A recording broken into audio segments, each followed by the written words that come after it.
Good morning, everyone. That's how you start the show. That's how you start the show. Good morning, everyone. Welcome to another edition of LPTV Disney Morning Show, the show in which we talk about Disney mornings. Wait, Jeremiah just sent me something. What do you have to say? Link. Sure, Jeremiah. Here you go. That's right. We're going to have Jeremiah on shortly to talk about what's going on with the new Reedy Creek Improvement District, as he was at the meeting this morning. But first, let's do some introductions. My name is Doobie Mosley, co-founder of The Laughing Place, co-host of this show, aka Doopster, and the man to my left, the managing editor of Laughing Place, the head of our AI department, Kai himself, Kyle Burbank. Hi. How you doing today, Kyle? I'm doing all right. Got up early to watch The Mandalorian, which we are not going to talk about. Don't worry. You're not going to talk about Mandalorian? Oh, I'm going to ask you to talk about it. Give it a rating. Oh, no. Did you like it? Yeah. Did you like it? Okay, that's all I needed to know. All right, and we're going to be joined later today by Jeremiah and maybe by Becca Burbank as we do some Oddie Awards.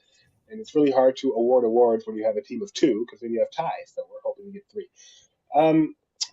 Let's see, although we have 5 nominees each, and that really doesn't do it. But that's okay. We're going to start this show like we start each show, and that's with a look at the most important part of Disney, the stock price. And I'm going to apologize right now. I am suffering from a cold, nothing serious, but I will be doing some coughing today. I'll try to mute myself, but I won't always succeed. That's why I'm coming to you from LPHQ, where the Q stands for quarantine, so I am not infecting anyone else. Not COVID, but not infecting anyone else in my office. All right, Kyle, how's it looking? I'm going to be positive and say that the stock is up today. Well, yesterday it was right in the high 99s, close to 100. Today, it is the low 99s, so you're wrong. Okay. Congratulations. Thank you. All right, so, there we go. So let's look at the stock price. Bob Iger is going to be at Morgan Stanley tomorrow. You know, they are stock movers and shakers, so it'll be fun to see if he's able to tell them something that puts a jolt into it. And we're actually going to be on late tomorrow because we want to give him, he asked us if we could delay our show so the whole spotlight could be on him tomorrow. So we said, sure, Mike. No, we didn't. We said, sure, Bob. And then so we're going to delay our show. And then once he's done, right about 10:30, we're going to come on the air, do our normal show, as well as talk about what Bob Iger talked about. But anyway, now it's time for my favorite part of the show.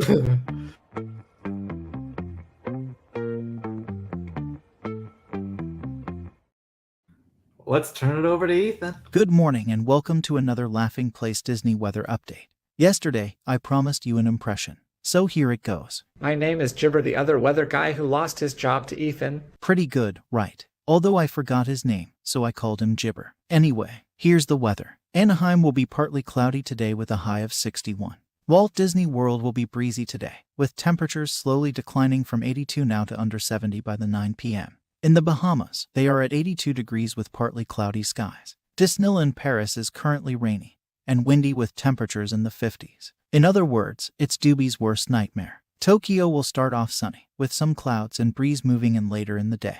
They will top out 68 degrees. Shanghai will be sunny all day with a high of 78, but it will be cool in the evening with temps in the 60s. Lastly, Hong Kong will be mostly sunny and in the mid-70s tomorrow. Gorgeous. And that's all for now. We will see you again tomorrow. Back to the humans. Fun fact, gorgeous was not in the original report. Ethan added that himself. Ethan is evolving. She is. How about that impression? I guess I have another new nickname. My name is Gibber.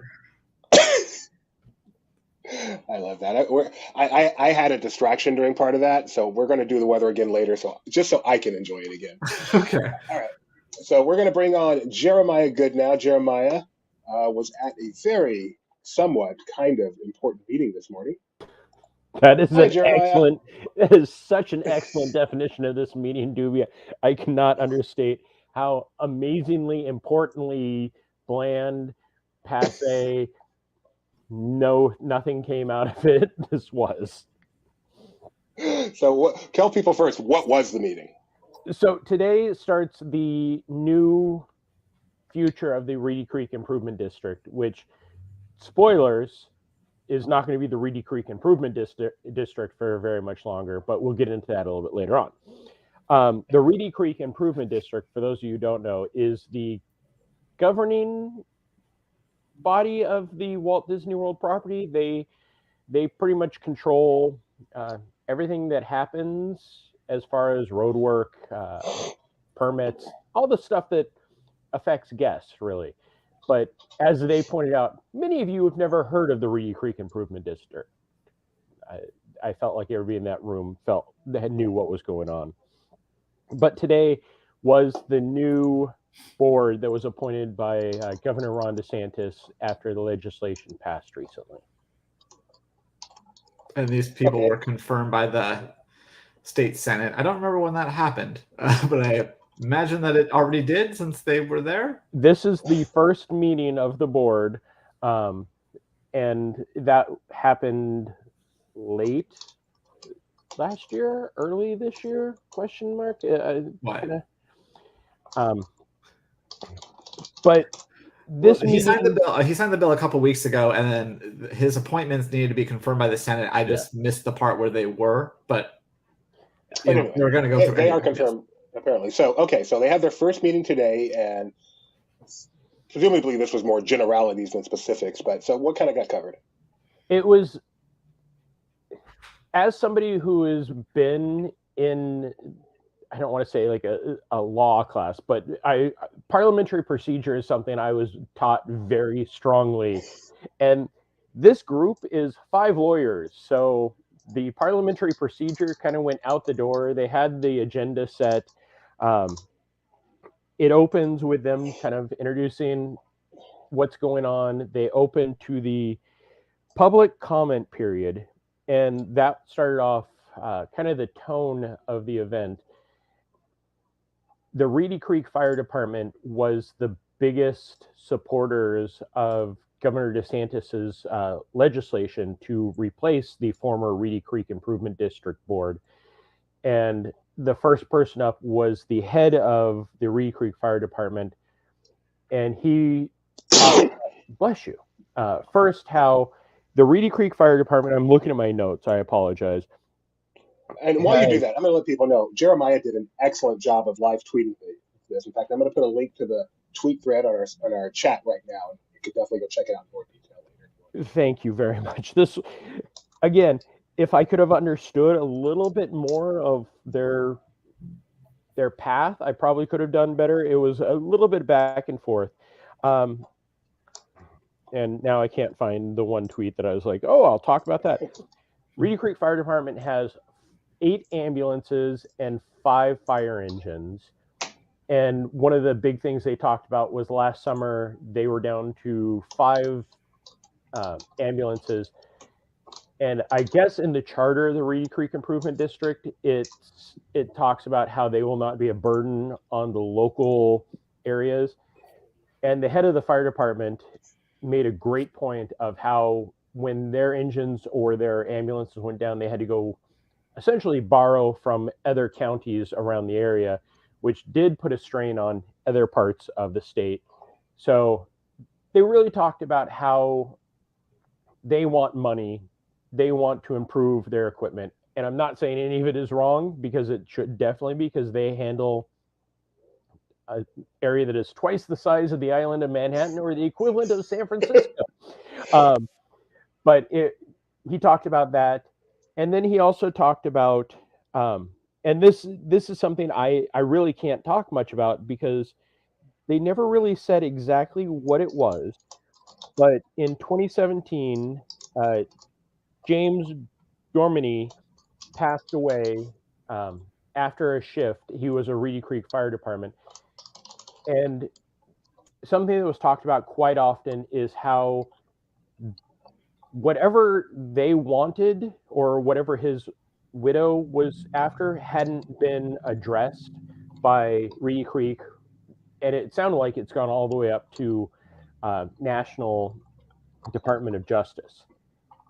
I'm still trying to find out exactly what the story is with this, but that the head of the fire department talked about the engines, and then talked about his wife and the passing of James.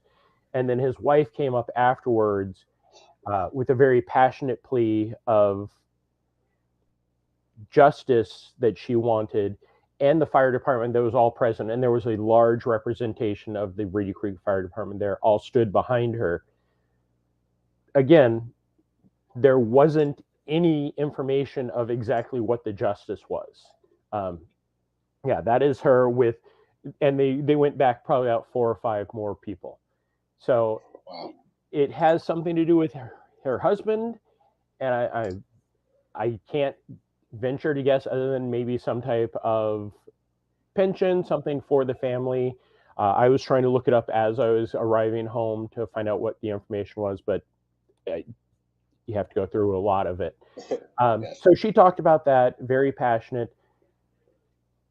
The Reedy Creek Fire Department, I feel, is the focus right now of the Reedy Creek Improvement District, because other than learning about the environmental services and the communication department for the Reedy Creek Improvement District, that was the main topic throughout, was the fire department and their needs, which, again, things that are needed, especially in this area, is better service, better equipment for these men and women who save guests daily. They have to respond to the basic, a guest passing out somewhere, to having to rescue somebody that may be in, the skyline area if it's stopped for an extended period of time.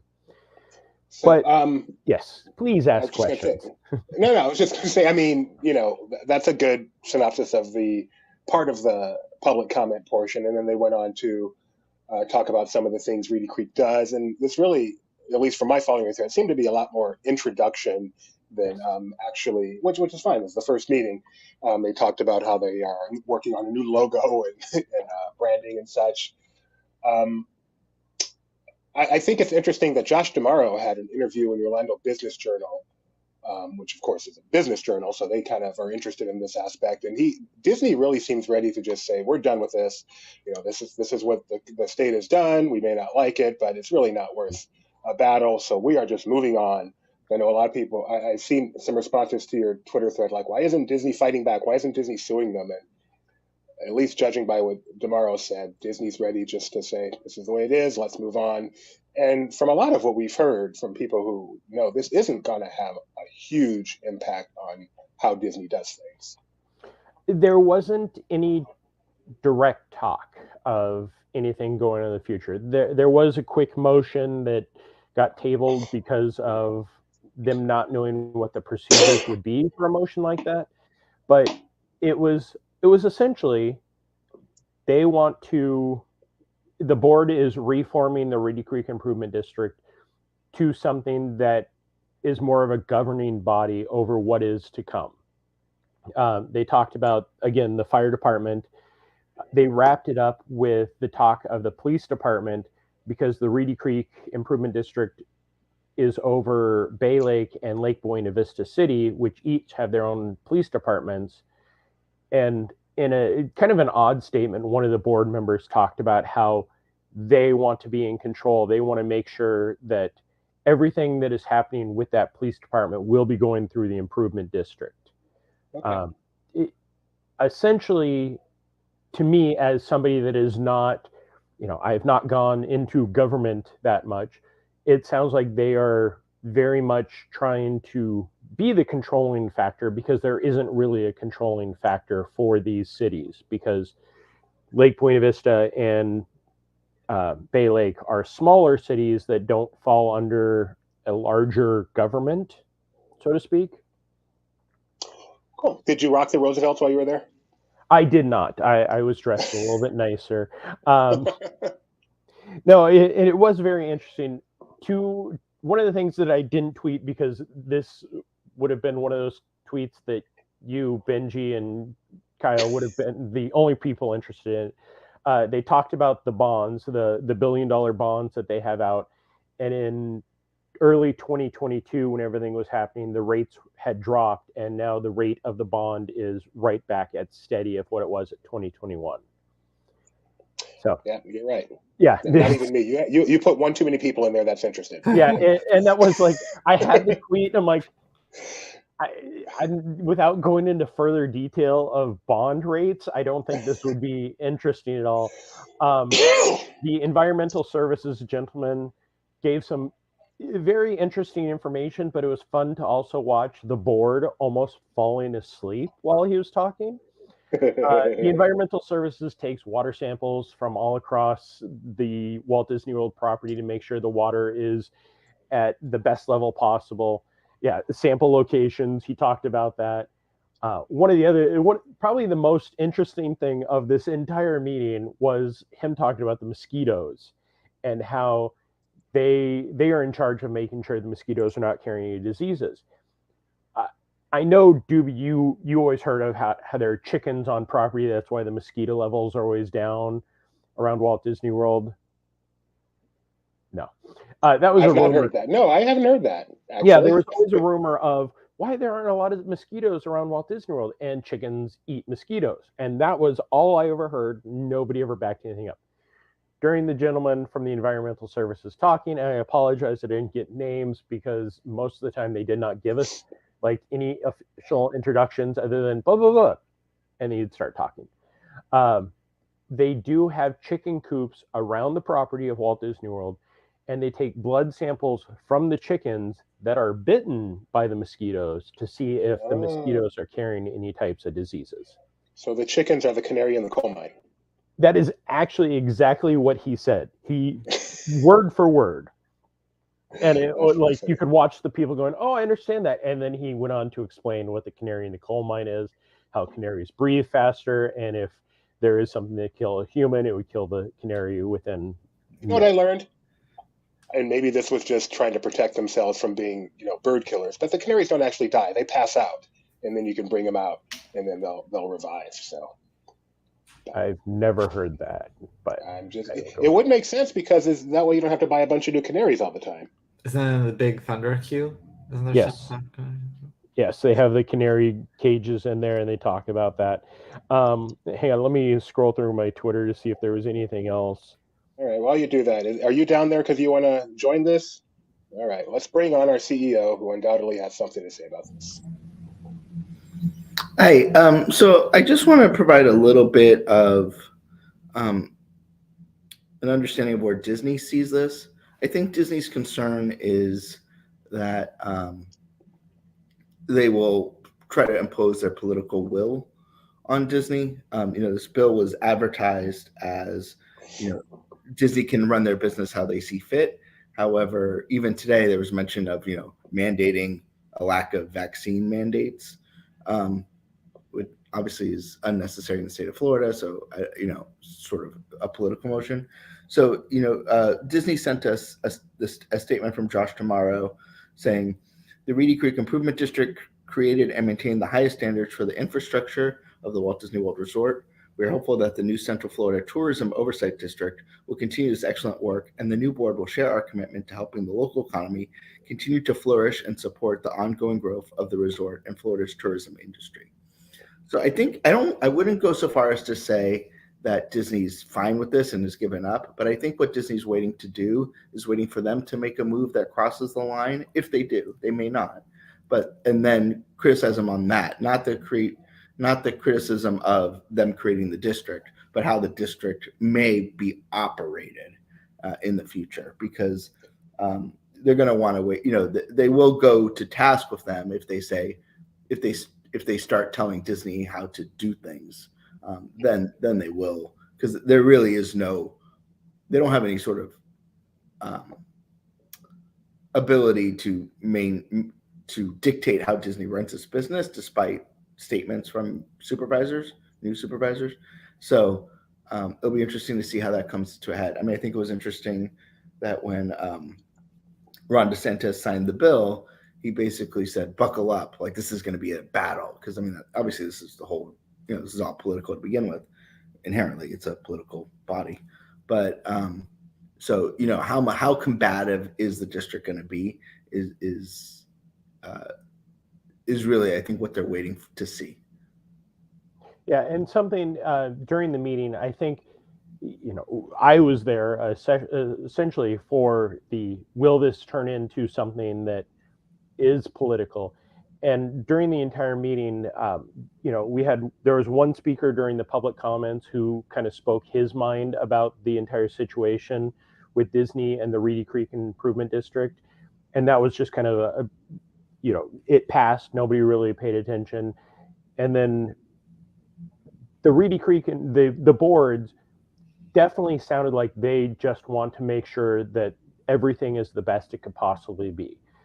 They reinforced time and time again that they are looking to make things better. They are not looking down on the previous improvement district board, but they are, looking at how they can make things better for the future. And again, the Reedy Creek Fire Department was just the entire focus of this entire meeting. All right. Well, as I said, you can read Jeremiah's thread. I'm not sure if we're going to have an article on this later. I suspect we will. Yes, which will probably get much more into the kind of stuff Ben was just talking about. So, but for now, we're going to leave it there.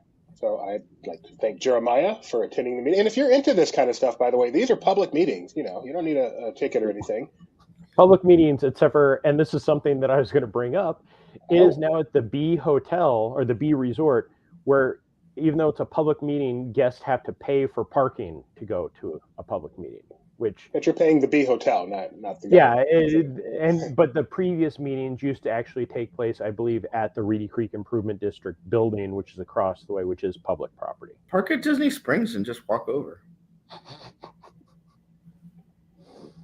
Anyway, thanks, Ben. Thanks, Jeremiah. No problem, guys.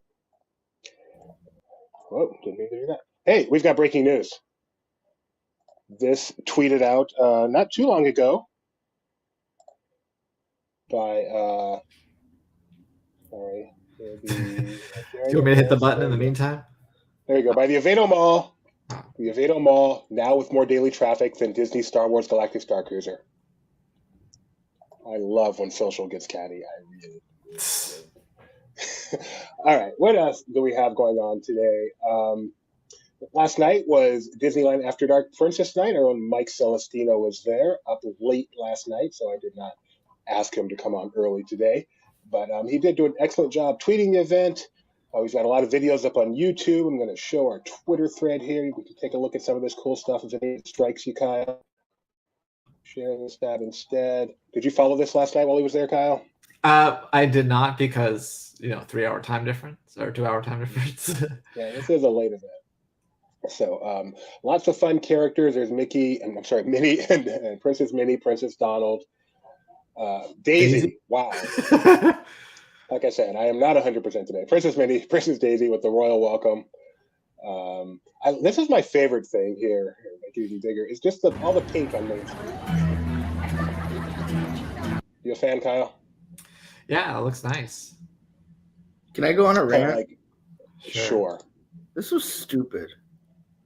I was there, and the royal welcome. So we waited for it for 30 minutes because it was supposed to be the kickoff. And what was it? 2 trumpeters who then played the trump like a fanfare, and then Minnie and Daisy go down the train station. And we were like, that could not possibly be anything less. There was probably about 200 people waiting for this thing, and it was dumb. And then you go in the Main Street. They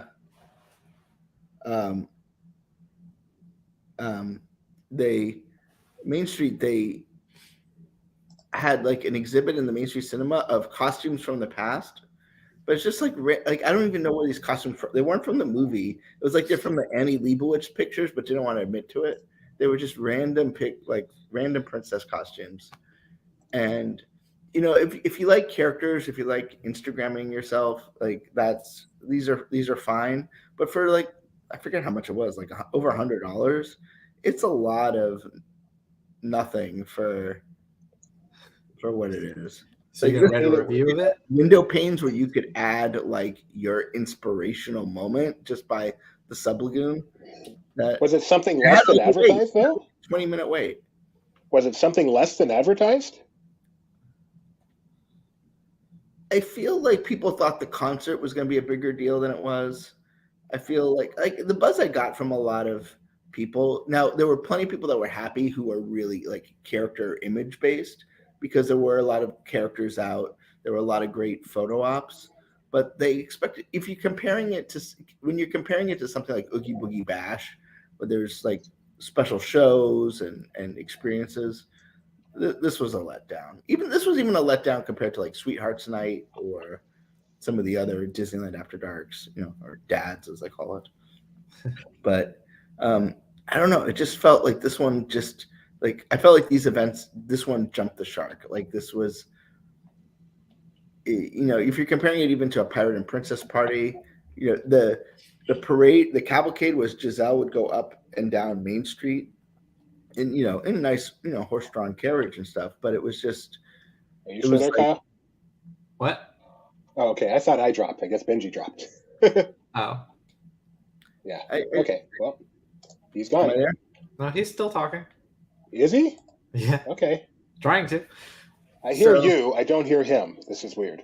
Well, he hasn't talked yet. Talk, Ben. Okay, I'm talking. So yeah, so it just felt like, I mean, basically, it's the first one where basically Mike left early because he got everything he needed. So There you go. I wouldn't say there was nothing fun, but the lines are really long for these things, and it felt a little oversold, despite the fact they were still selling tickets. But Are we doing a review?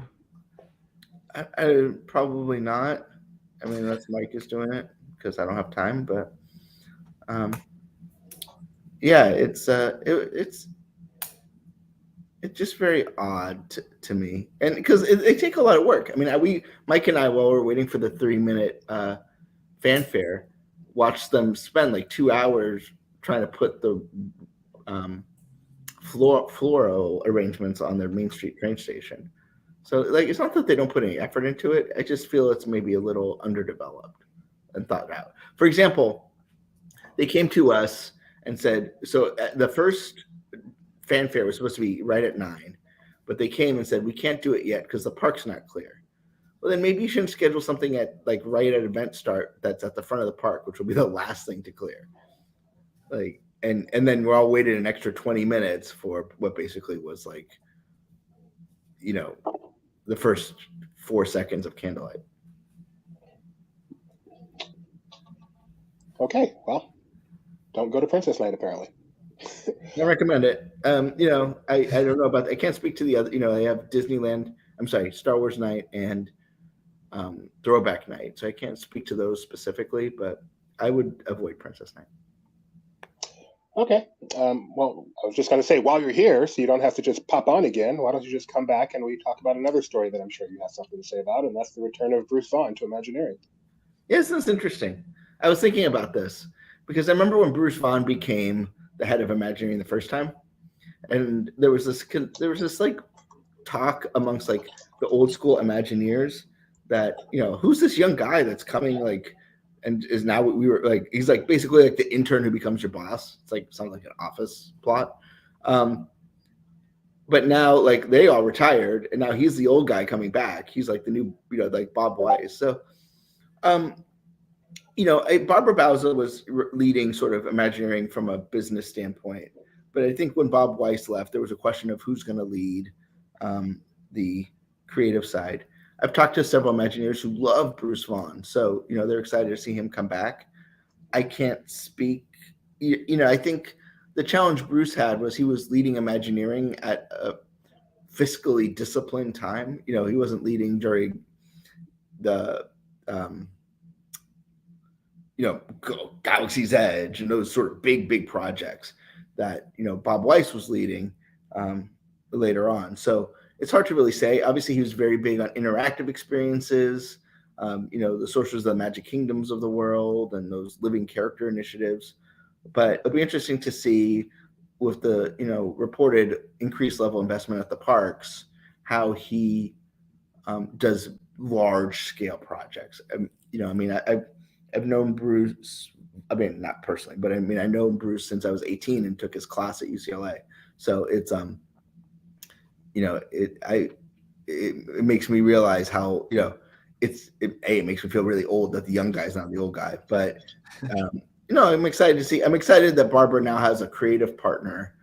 She obviously is well accomplished in architecture, but you want to have a storytelling element that isn't, maybe she doesn't have as much experience in. I'm not saying she can't do it, but Barbara Bowser. Bowser. Yeah, okay. I mean, just to make Is it sure true people that they know call this. him Mayor Vaughn? No? Okay. I mean, I don't. We're not tight. I barely call him Bruce. I call him like Mr. His Excellency, Mr. Vaughn. But Is he gonna? Because Josh is doing that presentation at South by Southwest on Friday. It'll be interesting to see what he says and how Imagineering, how long is this going in the works?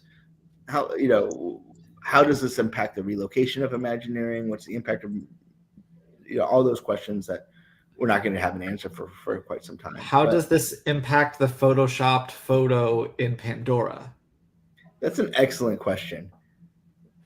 I wonder what it just, there's no way that there wasn't palace intrigue in this, like when he left, right? What went down and then what happened again to bring him back?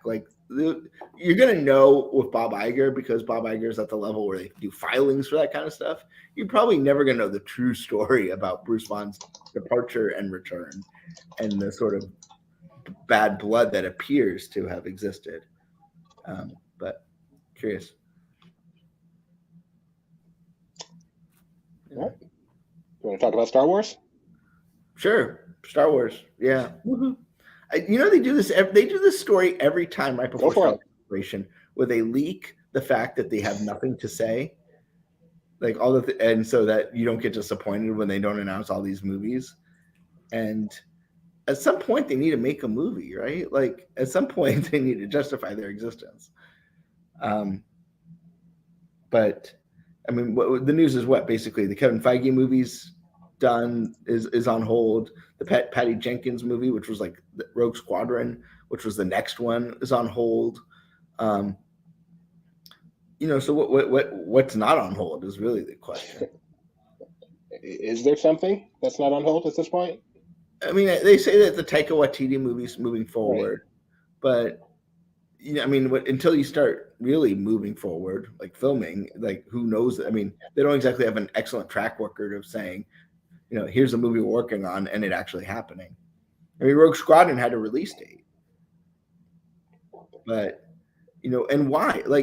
They know. You would think that these movies, they know the optics of it, right? They know that canceling all these movies isn't looking great, but they still do it anyway. So they either have to be really bad or they have no idea what they want to do, because at some point, you can't be a movie studio and not make a movie. Obviously, they have the Disney Plus stuff. Right. That's, that's not even as important as it once was either. So, not going to pay for, all that overhead.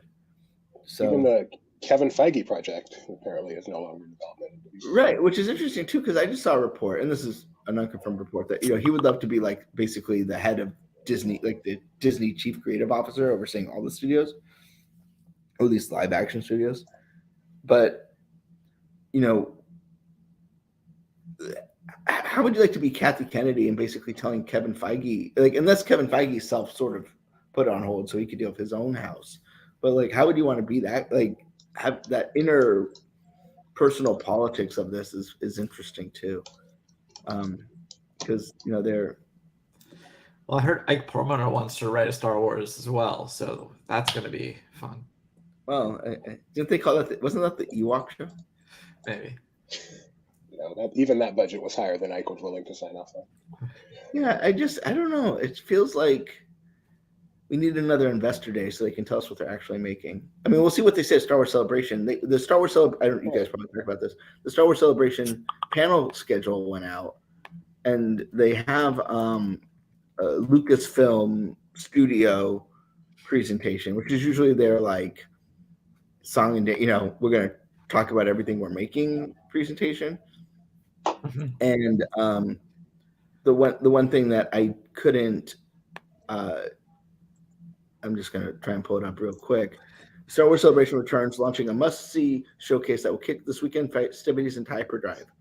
Lucasfilm's current crop of live-action filmmakers will be joined by special guests to discuss the many current and upcoming Star Wars adventures, including The Mandalorian, Andor, and more. So, obviously, we know Mandalorian and Andor. Mandalorian is currently airing season 3. Season 4 is supposedly written. Andor is only going to do it one more season. The more, is it just Ahsoka, or is there actually more? Also, Lucasfilm Studios, this doesn't say Star Wars Studios Showcase. So are we going to get Maybe they don't want to reveal more in case, they need to fire Josh Trank in between the panel and it happening. I mean, I just don't know. I just don't know what they're doing. I mean, and I'm not trying to be critical. I don't want to be. I'm not saying they're making bad decisions because I don't know what the decisions are because I don't know how they, what the quality of these films are. But it would be nice to have, especially when you know that there's layoffs, they're reducing content spend. It'd be nice to know what the slate is. I was talking, even beyond Star Wars. It's like, when was the last time they announced the green lighting of a Disney live action movie? Where, because even at Expo, they did not now announce a single live action movie. It was all movies that were basically done filming. And now I know that, basically Investor Days, they kind of pulled probably a little too forward. So, they sort of announced those things. But at some point, are we going to get a Hocus Pocus 3? Are we going to, what's happening on the live action studio side? And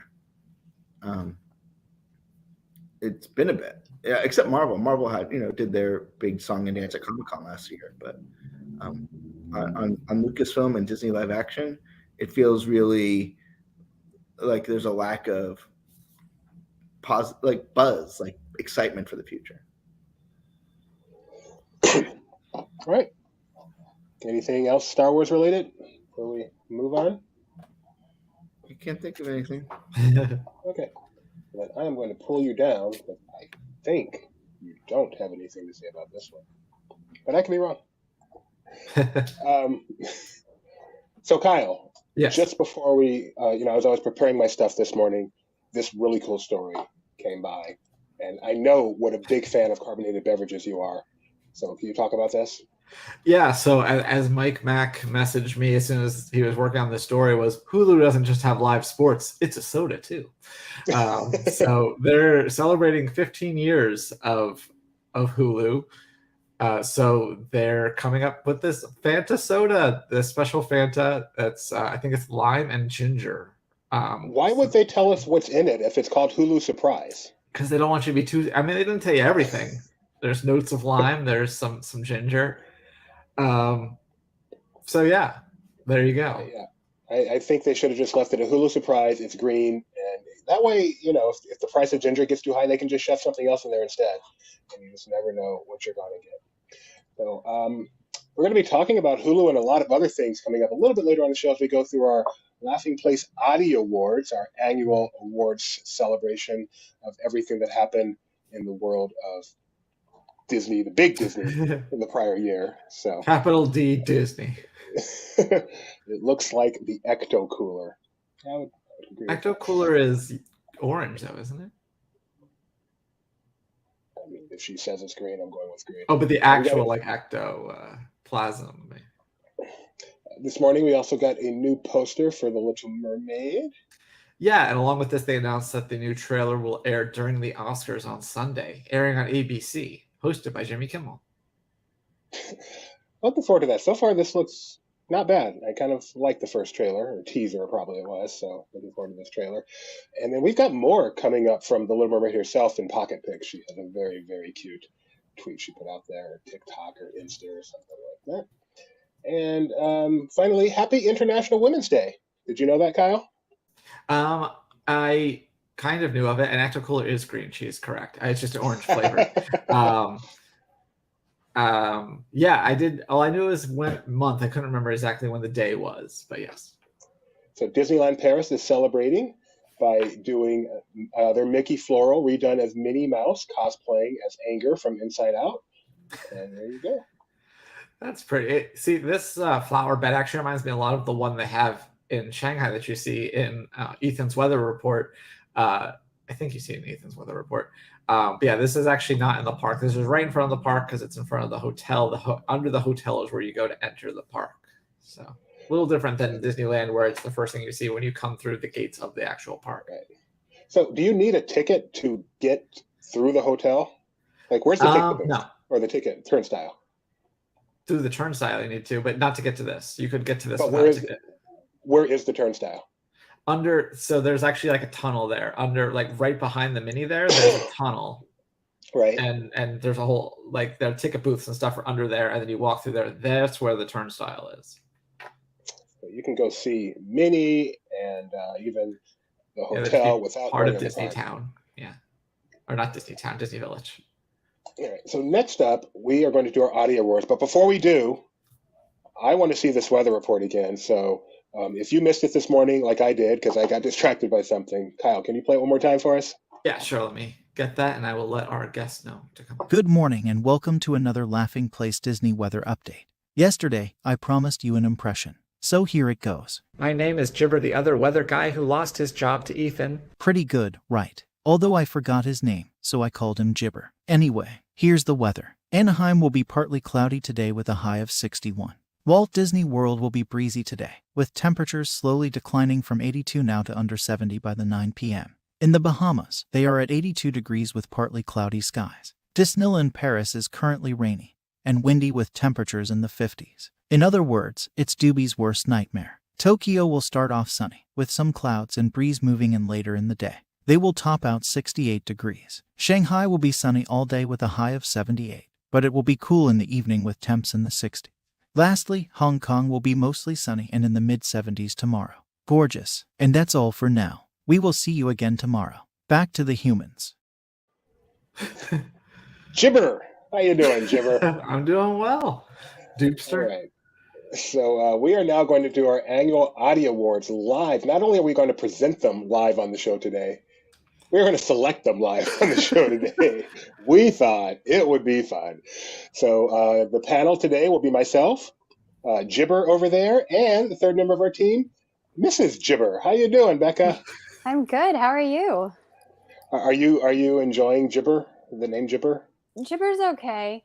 I thought he was working on an impression, though. I thought He did. That was Ethan doing an impression of me, but he called me Gibber because he forgot my name. And he bragged about stealing my job. It was all very good. He did. I keep wondering if he's going to evolve more and start to look like Kyle. I mean, that's possible. Who knows at this point? Is Doobie he pointed gonna- out that the gorgeous was an ad lib. Yeah. Gibber. No, Gibber. Ethan is ad-libbing now. He's So, learning and the as we know, script. He's Ethan, learning what nice weather is and everything. I know Becca, a fellow Lost fan, knows Ethan may seem nice, but he's actually not a nice guy. That's right. Yeah, avoid him at all costs. All right, Kyle, why don't you give a quick rundown of what the oddies are, and then we can get started. All right. So, by the way, I have a suggestion that we should actually start at the bottom and work our way to the top because I feel like the categories get bigger. So you guys did the Laughing Place podcast, shortened to the LPP or LP podcast. So then you started calling it the LPP Oddcast. And so then when you decided you wanted to have your own award ceremony a la the Oscars, you came up with the Oddies, and now we keep doing it even though we don't do the podcast. Fun fact, I don't remember that story, and I was on LPP podcast the whole time. So, all right, so let's scroll all the way to the bottom, and we are going to start with most missed. You should probably get edit access. I think this first category, though, I think we can all be in agreement in what should be the winner here. Well, not only that, but the fact that I didn't see it in person, so I missed it. Yeah, most missed. I know that's not quite where we're going, but yeah, missed it. Missed the opportunity. I think people will miss this because even though it wasn't like well received, it was so ridiculous the way that they crashed that it led to being a meme and people enjoying it for the wrong reasons. Well, we're saying missed like we missed it because it went away, but isn't it possible it could be the most missed that people didn't attend it. Like it's the most passed up Oh, right. Like offering people. at Walt Disney World. That could be that That's too. right. Yeah. So anyway, it's Kite Tales, which ran at Animal Kingdom. And how come there's only one nomination for most of this? I guess not that much other stuff closed last year. So, but I should also state, yeah, these are things that took place in 2022. So if it happened earlier this year, we're not including it. That'll be next year's Oddie Awards. All right, our next nomination, I still don't have edit access. So I'm looking for the note. I just requested it. Best Sidekick. Our nominations are number 2, Korg, Legend, and Little Leia. See, I love that number 2 is on this list, and then you also have Little Leia, and I think both of those two are very strong contenders for the sidekick role. So I'm a little torn. Number 2 from the Benedict Society, which you guys are huge fans of, right? Yes. Yeah. Oh my gosh, I love that show so much. And now it's gone. I know. So what we're going to do is we're just going to place our votes, and whatever gets the most votes is the winner. If it's actually a tie, then Kyle can make the decision. So I'm going to vote for Little Leia. Yeah, I forgot that Leia was on this list because I was all like, yes, number two. Oh goodness. But Little Leia was so good. So very good. You know what? I'm gonna go with number 2 just because of the uniqueness of it and because I love that show. And I anticipate we'll get to see more of Little Leia. So I think in this case I'm gonna go with number 2. Okay. Well, that's hard. I'm glad number 2 is getting votes, but I think we have to go with Little Leia in this category. Totally acceptable. And for the record, our tiebreaker would have chosen Legend because it's an ode to Bernie Madison. So, all right. So I still can't edit this thing. So try Kyle, refreshing because I shared it. I tried refreshing. I'll refresh again. Got it. Yes, there we go. All right, Little Leia is the winner. Next up, we have Best Bad Guy.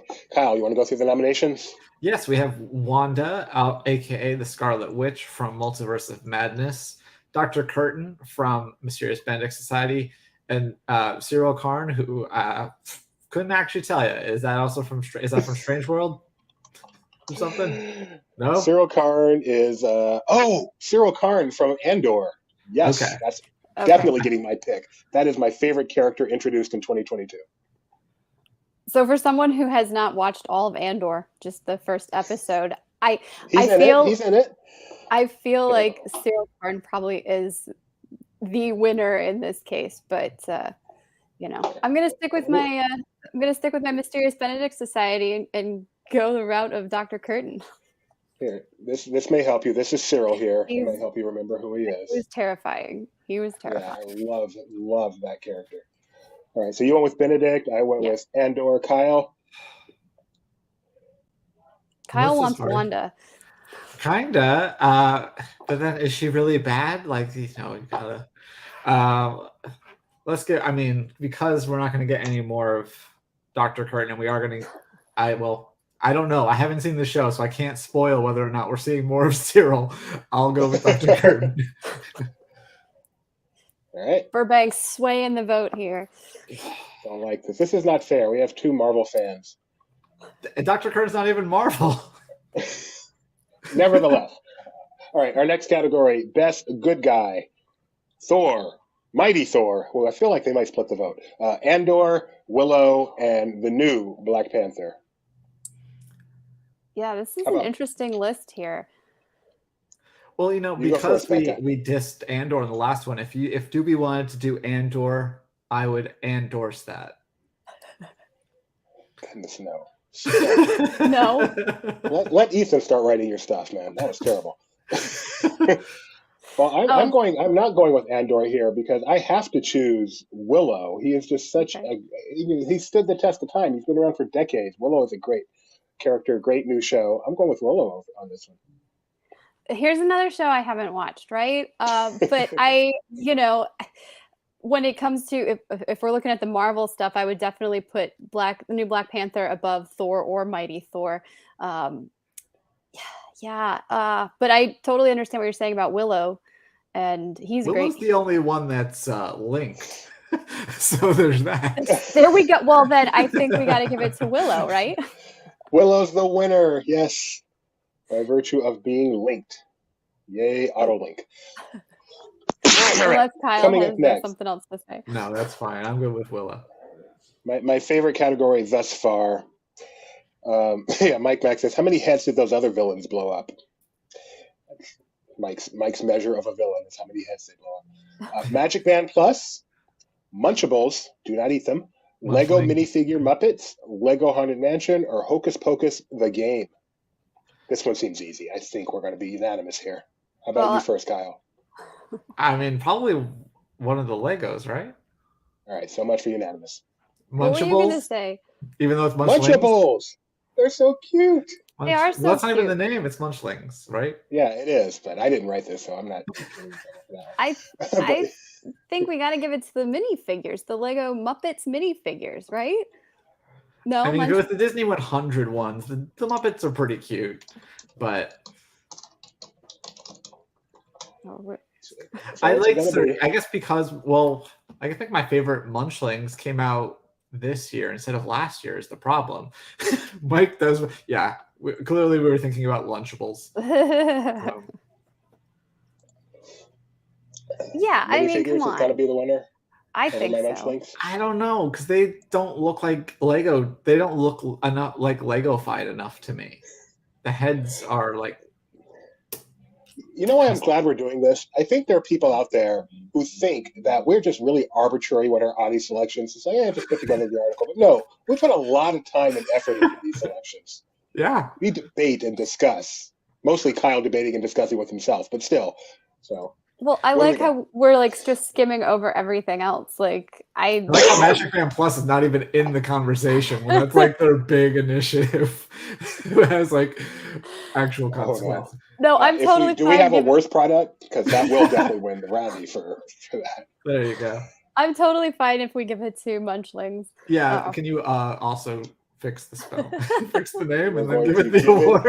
But I think Kyle's right. The best versions have come out this year, so Munchlings. And I like that they came out with like actual food items in the parks, inspired by these products that were inspired by foods. And you can't eat the food items. That is safe. Mike Mack also voted for Lunchables. So it's kind of like how Hairspray was a movie that became a musical that became a movie musical. It's the same. Did it ever become a product? Did they actually make a Hairspray called Hairspray? It would be Ultra Clutch probably, but I don't know if they did. All right, best new documentary programming. And first of all, I'm voting for the Rubik's Cube documentary I saw this morning, even though that's on Netflix, but it was really good. But we might have watched that. Yeah, is that the speed runs where they? Yeah, that's a good documentary. Did you cry? I don't remember. I cried. I don't think I cried, but it was very touching for sure. Breaking news: Becca has a heart of stone. All right, she does. What are our nominations here, Kyle? If These Walls Could Sing, Mickey, The Story of a Mouse, Polar Bear, Retrograde, and Fire of Love, which we learned that Searchlight Pictures is gained the rights to turn this documentary into a scripted story movie. Fun fact, Finding Micah was supposed to be on this list, but they delayed it. No, just kidding. All right, Retrograde, Polar Bear, I'm not familiar with. I do know the other three. Well, Polar Bear is the Disney Nature one. Fire of Love is Nat Geo. If These Walls Could Sing is the one that we actually watched. That is about Abbey Road Studios, produced by or directed by and probably produced Paul McCartney's daughter. It has a bunch of rock stars talking about the history of Abbey Road and how film scores kind of helped save that studio. Yeah, that was a great documentary. Mickey, Story of a Mouse was a lot of fun too, but I learned a lot with If These Walls Could Sing. I think we have our first unanimous choice, If These Walls Could Sing. Yay! Yes. And that's kind of an upset too. Mickey, The Story of a Mouse, for this crowd, you might have thought would have been a shoo-in, but I think Fire of Love is Oscar nominated, so you know. That one I won't be invited back next year. I can tell you that much. All right. Next up, we have Best New Documentary. I'm sorry, Best National Geographic Series. We have America the Beautiful, Epic Adventures with Birdie Gregory, Super/Natural, Limitless with Chris Hemsworth, which I believe Mike C. wrote us to say that is his choice, and Edge of the Unknown with Jimmy Chin. Yeah, these are just things that got us in trouble. That's fun. We have Mike C's review, and then the Birdie Gregory story we broke because they aired a commercial and then said, "Oh, we didn't announce that." Well, you aired a commercial for it, so you did. Anyway, There, we got to go with that, right? Is that it? I like Limitless. I'm going with Limitless. I mean, that's fine. It's got just Thor to in upset it. other Just to people on our poke team. Mike C. That's worth it. Exactly. Yeah. That is the reason. All right. Limitless is our winner there. Check it out on Disney Plus. I feel like And we're it's giving not away the our Bradley secrets. Cooper movie. I feel like we're giving away our secrets editing a Google Doc here. Do you like that Bradley Cooper movie, Limitless? I've never seen it. I haven't seen I it. think there's also a show for a bit. It is. I think it might still be. If not, it's a recent show. I like the movie. I've never seen the show. Okay, next up, Best Disney Animation Studios Work. We have Strange World, Sketchbook, Zootopia Plus, Baymax, exclamation point, Reflect. Normally this would be an easy category.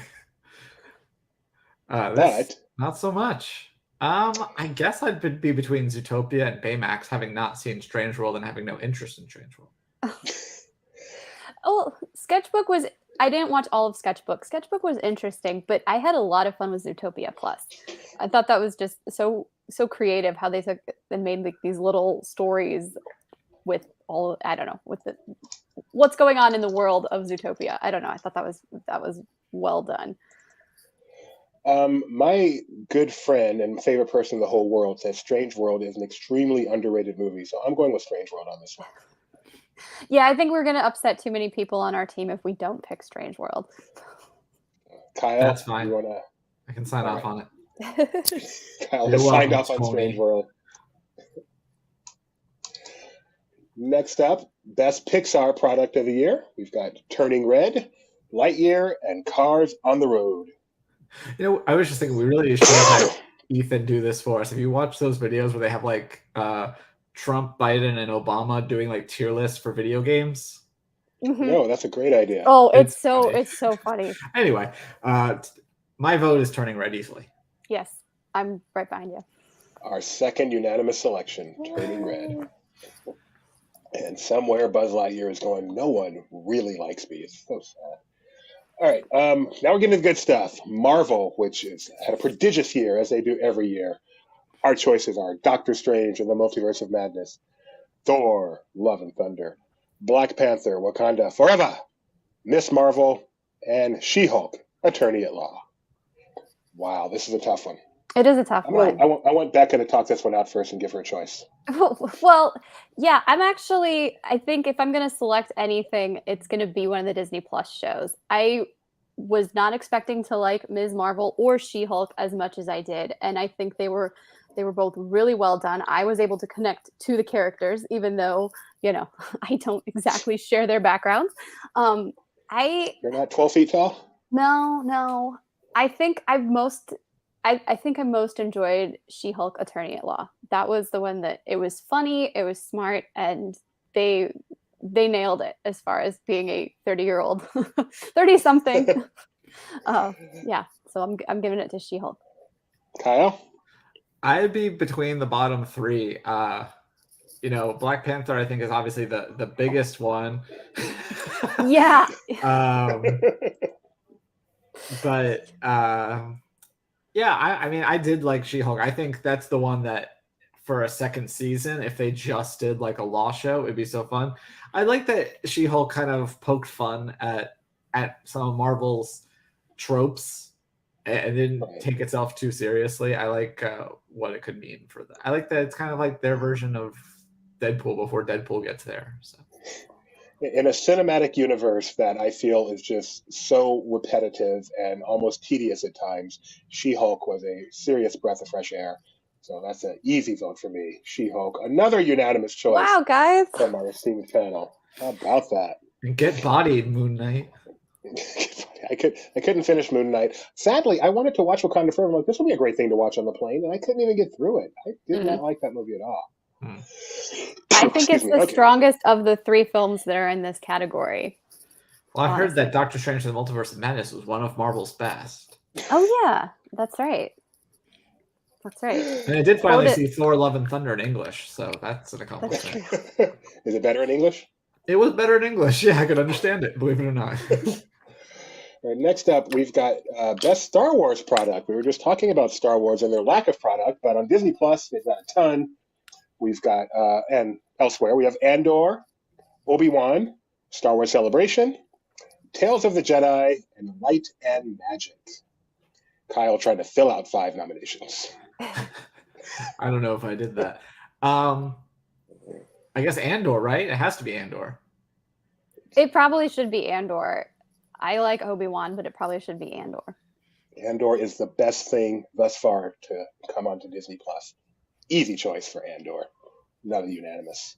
Watch it. Finish it, Becca. I know. So good. Well, now we got Mando to keep us busy, but we'll go back to Andor afterwards.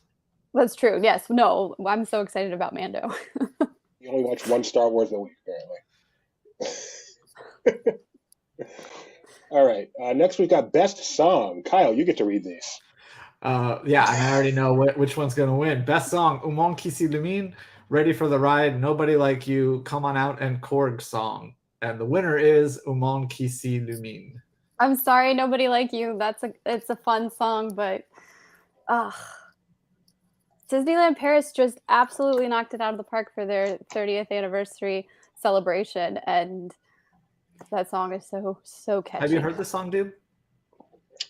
I don't think so, actually. I will send it to you. You will listen to it. I enjoy it so much. It was actually Becca's most played song on Spotify last year, according to her rap. Thank you for outing me. Yes. Becca, yes, it was. How do you feel about that, Becca? I mean, it's a great song. It's better than like Baby Got Back or something. I mean, that's not bad. Or Mambo No. 5, which often gets more play than it should. Yes, my Spotify. Oh my gosh, you guys, my Spotify is all over the place. And by the way, that means a world shines brighter. Is what that translates roughly to. That's the only French lyric in this song. The rest of it's in English, but well, it's better than the 25th anniversary one where the only French word was Paris, so it's easier to rhyme. Yes. Where sueños come true. Sorry. Somebody understands that. All right. Next up, Best New Adult Secret Series. So this may not be for everyone. Yeah. Pam and Tommy.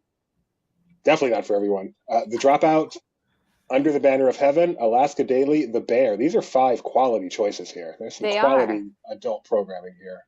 Yes. I'm going to go first on this one because this was the show I was most looking forward to coming into 2022. Wasn't quite as good as I hoped, but it was great. The Dropout, the story of Elizabeth Holmes and Theranos, easy choice for me. I really liked The Bear. Having worked in kitchens, it's obviously I've worked at very, very different locations, but they grab the tension and the stress of a kitchen so perfectly in that show. I'm going with The Bear. Wow. Kyle?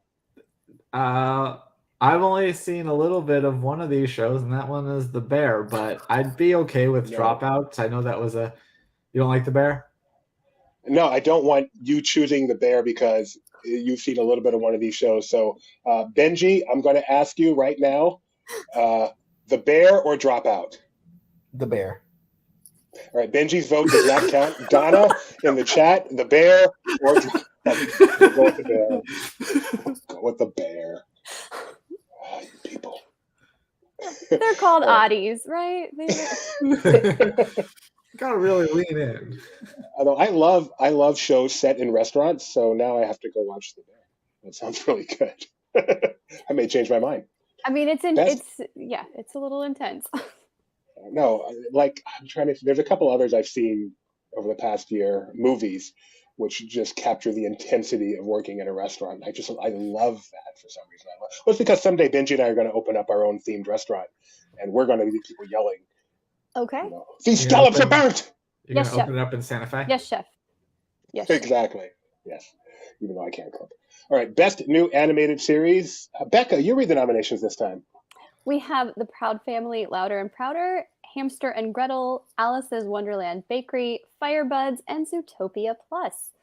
We already know I like Zootopia Plus, but the little bit of Hamster and Gretel that I've seen is really creative.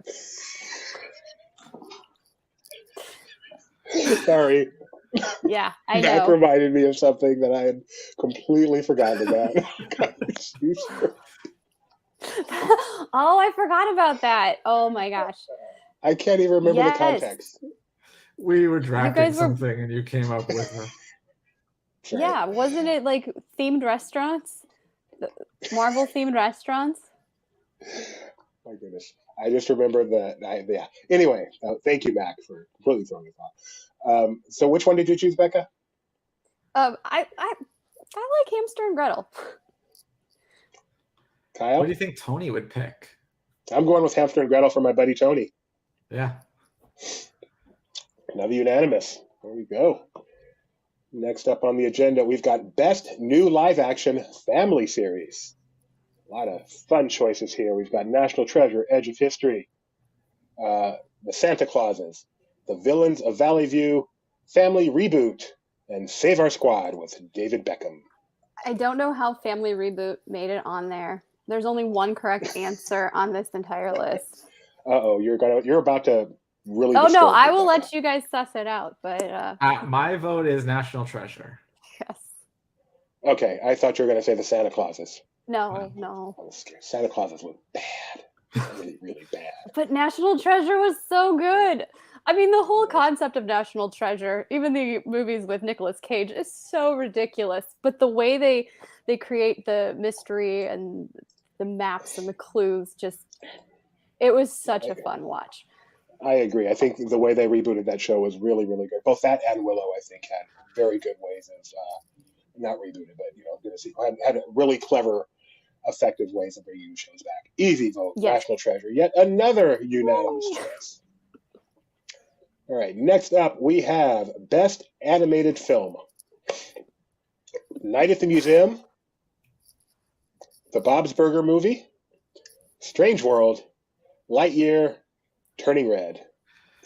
This is where the Burbank sway the vote and make Bob's Burgers the winner. It was so good. It's so good. You don't even have to watch the series to appreciate the movie. And it was fun. There's some great songs. There's good character development. I loved the Bob's Burgers movie. Oh my goodness. It's not even Disney, you know. It's Fox. If we have to pick a 20th Century Disney, I'm sorry, Strange World. I'm sorry, Lightyear, but it's got to be Turning Red. I'm going to, just because I can't stand for Bob's Burgers to be unanimous, I'm going with Strange World. But Bob's Burgers is the winner. Look at that. Maybe I'll watch that tonight and have a complete change of heart. Oh my goodness, you guys have changed my life. Kyle, Becca, Yes, Chibber, thank you so much. At least Christian Shaw won something. All right, next up, we have the best live action film streaming. Good choices here. We have Disenchanted, the sequel to Enchanted. Hocus Pocus 2, the sequel to Hocus Pocus. Cheaper by the Dozen, the sequel to something. Chip and Dale Rescue Rangers, and Better Nate Than Ever. This could be unanimous, I think. Really? I don't know. Well, we'll see. Dewey's going to throw things off. I have two on here that I think I'd be fine with two of these being the winner. What are you battling between, Becca? Disenchanted and Chip and Dale Rescue Rangers. I vote Rescue Rangers. Oh, wow. It is unanimous. I thought you guys were Hocus Pocus people. No. All right. Yeah. Rescue Rangers was so awesome. So awesome. One of the highlights of the year. Truly one of the highlights of the year. Yeah, sorry. Thanks, Mac. The sequel to Cheaper by the Dozen. I'm pretty sure Matt Damon was in that one. Not a good day for laughs. It was so funny, we killed Dewey. Then it got really hilarious. All right, best live action film theatrical. Another good group of choices, except for one stands out above the rest. Avatar, The Way of Water. One of the highest grossing films of all time. Black Panther, Wakanda Forever. Thor, Love and Thunder. Doctor Strange and the Multiverse of Madness, Why Does Every Title Have to Be So Long, and Death on the Nile. Yeah, Kyle, Becca. I don't know that I believe. I know the numbers don't lie. Avatar: The Way of Water, but I just don't hear anybody talking about this movie. Of course, I'm not really on all the social channels either, so I'm surprised that it's third highest grossing of all time. I think you buy tickets on Dominion machines. I think that's. But we got through the Reedy Creek story. Kyle. I mean, yeah. I know it has to be Avatar, but Yeah. I know you don't like. It doesn't have to be Avatar. It can be. We are the panel here, guys. Well, I haven't seen Avatar, so it's not fair to diss it. I understand that it's nominated for Best Picture at the Oscars, and then the other ones are, so that should tell you something. I've seen 4 of these. Death on the Nile was a pretty big disappointment. I love the original, the first Kenneth Branagh. This was a pretty big disappointment. Avatar was it was the other end. I had fairly low expectations, and it far exceeded them. So I have no problem voting for Avatar: The Way of Water here. Well, then I think it should be Avatar: The Way of Water. Plus, I rode Flight of Passage, so now I'm a huge Avatar fan. Isn't that incredible? It's incredible. It's a great ride. Do you feel the banshee breathing beneath you? I mean, I thought that was going to be so overplayed, but you feel it constantly. It's such an important part of that attraction. It was cool. Yeah. Anyway, moving on. I told you my story about riding that. Please tell. So when you get to I'm used to the story beats of Disney rides. So when you get to the part where you're in like that cave and it's basically just like a break and you see all the pretty things. The first time I rode it, I was bracing and looking down the entire time because that's usually when something scary happens. When it's nice and peaceful, that's when something big goes wrong, and that's not what happens in that ride. So I had to ride it again to actually see that scene because I spent so long thinking something was about to happen. Who knew? Disney is not predictable. Something does not always suddenly go wrong. I know. If it was Universal, I would have gotten sprayed in the face, and and then something would have dragged me at the very end, because that's another thing that always happens with our 3D rides. All right, best new attraction. We've got once again a really good selection here. This one's going to be controversial. Some not so good ones. Guardians of the Galaxy, Cosmic Rewind. Avengers Assemble, Flight Force. DuckTales World Showcase Adventure. A category with both that and the Disney Wish. That's hilarious. Star Wars Adventure Bounty Hunters and the Disney Wish new cruise ship. That's what it comes down to. Is the Disney Wish actually an attraction? Because it has attractions on it. That's like saying if they open a new park, are we going to count the whole park as a new attraction? I think we have to, because we can't have a category for a new park. Well then, okay. Well, I guess do we replace Disney Wish with the whatever the duck thing? No, I agree with having Disney Wish on here. Is what I'm saying. If there was a brand new park, it would be in this category. I don't think it would. The Wish is a floating resort. We don't have a Galactic Star Cruiser, or did we have Galactic Star Cruiser on here last year? Yeah. Because it's a resort, essentially, right? Star Cruiser can replace DuckTales. I was going to say, is DuckTales or Bounty Hunters, are those even actually attractions, or are they experiences? Well, that's going to lead the whole thing. What was this Avatar experience at D23? Did you see the thing about D23 editing the headline? Did they change it? They changed it from Pandora to Avatar Experience. Because that was I'm like, where is this coming from? Every place I'm looking yesterday, it's like Disneyland's getting something on par with Pandora. Leave it to D23 to. Anyway, I think let's go with these 5 choices. Yes, against each other. I think Guardians is the safe choice, but if you could honestly say that you think Disney Wish deserves to be in this category as best new attraction against the likes of these things, and you want it to win, I guess I won't fight it. I'm just saying I think by what should actually qualify, Guardians should win. I also. So what's your vote, Kyle? My vote is Guardians. Thank you. Yeah, my vote is Guardians as well.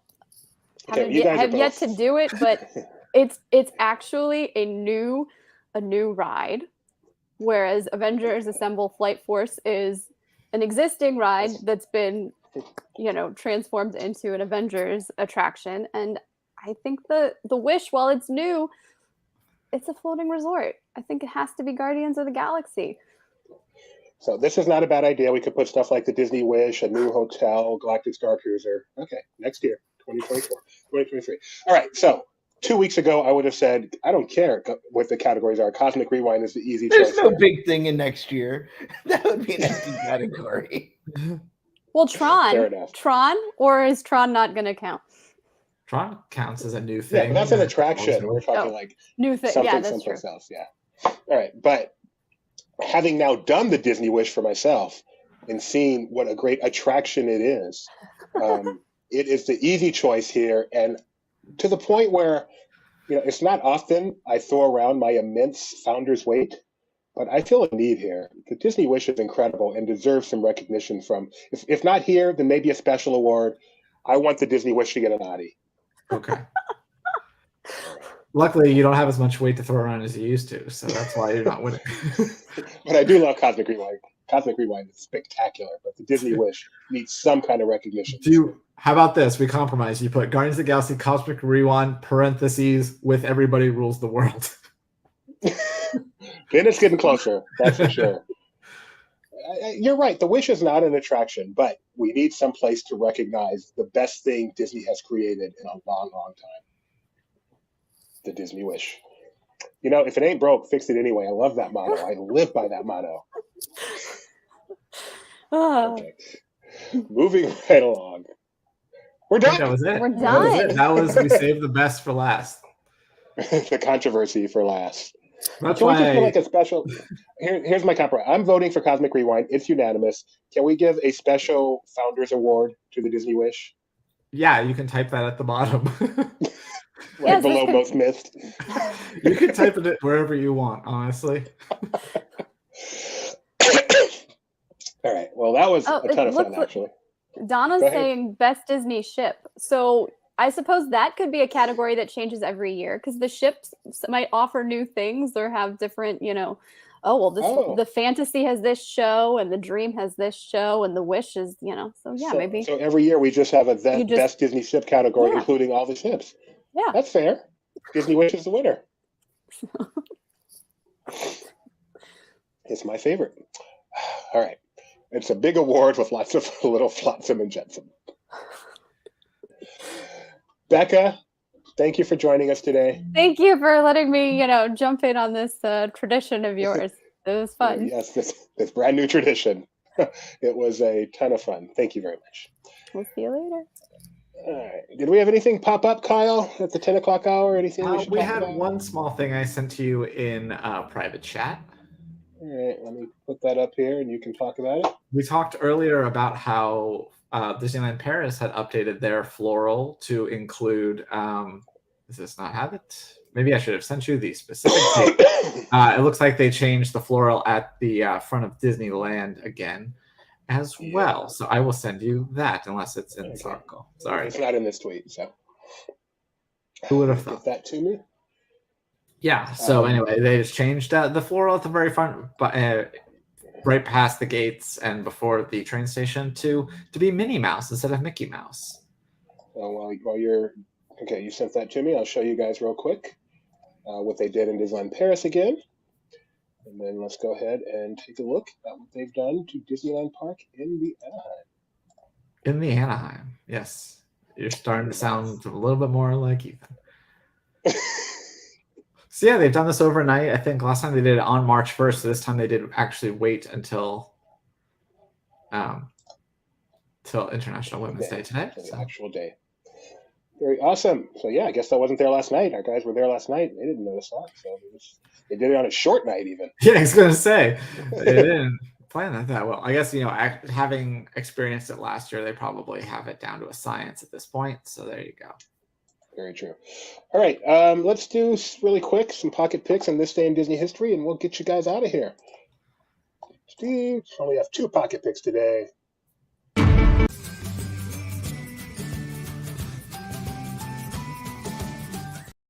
Breaking pocket picks. Earlier, we saw the new poster for Little Mermaid. The trailer will be coming out. The new trailer will be coming out during the Oscars, and this was actually tweeted out by the Little Mermaid herself, Halle Bailey. Check it out. Today, I have something really exciting to reveal to you all. I am gonna cry. This is the new Little Mermaid doll. I am literally choking up because this means so much to me, and to have one that looks like me, that's my favorite Disney character, is very surreal. And look, she even has my mole. See? Look. That's my favorite part. And the tail, the bottom of it, it can be in the water. Okay, I want one. I'm just stunned, so I don't quite know what to do with it, but I'm gonna steal this and take it home and hide it forever. Play with it. Don't leave it in a box. You take it out, you play with it. I think you can. I don't know if it's available yet, but you can at least pre-order it. We have an article. You can click through us, and we'll get a little commission. So if you want to order that, it does look really nice. It's got like a iridescent fin work and stuff like that. We looked at it yesterday on Bailey Necessities, which you can watch on replay on our channel. Absolutely can. Starring this week, Becca and Kyle. Excuse me. And our second pocket pick, Soarin' Over California. Yes. Soarin' Over California decided to reboot halfway through the ride.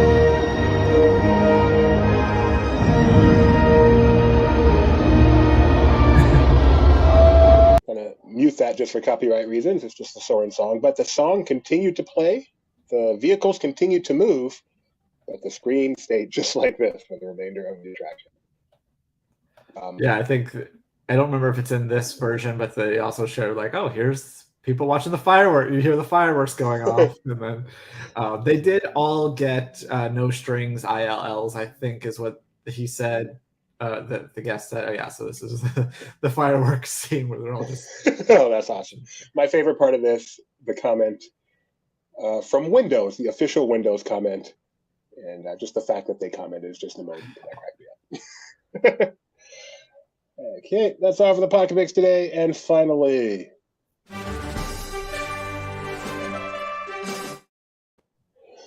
all right, on this day in Disney history, one of Kyle's all-time favorite movies was released, and Benji's too, strangely enough.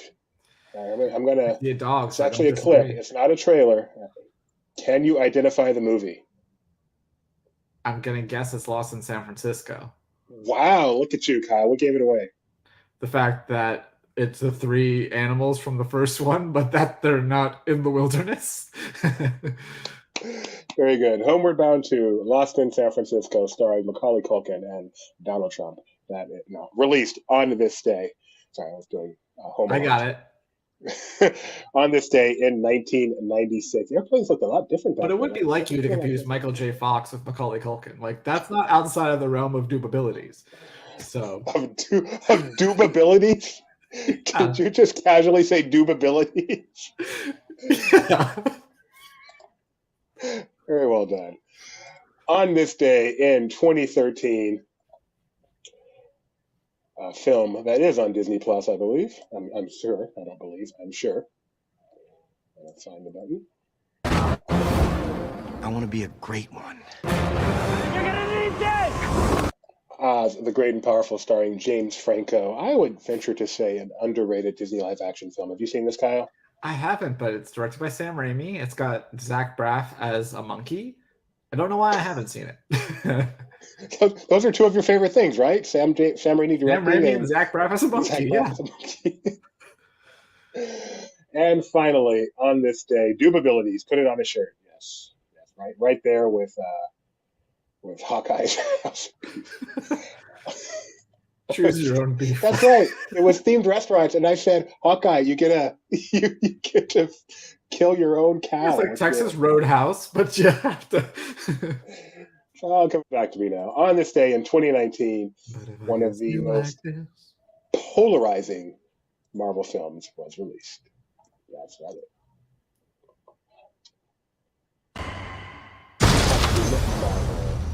Polarizing. Where do you fall? The 90s. Where do you fall on the poll, Kyle, with Captain Marvel? I enjoy this movie. I like Sam Jackson singing "Wait a Minute, Mr. Postman." I like all the 90s isms. It's one of the